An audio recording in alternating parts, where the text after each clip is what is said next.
Hello everyone, in this video I'm going to show you how to track your Instagram activities. So for you to do that, you open your Instagram app.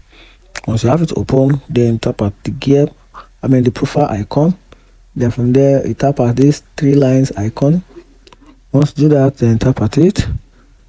Then from there another page is going to pop up, which is settings and activities. So from there you can tap at this option right here, your activities. Once you do that, then from here we have some listed options where you can check your activities, starting from your likes, your comments, your stickers response, reviews about your Instagram account, your posts, your reels, all the content you've shared on Instagram, and even the suggested content, and also how you use Instagram, time spent, account history, and your link history on Instagram. If you find this video helpful, like and follow for more. Thank you.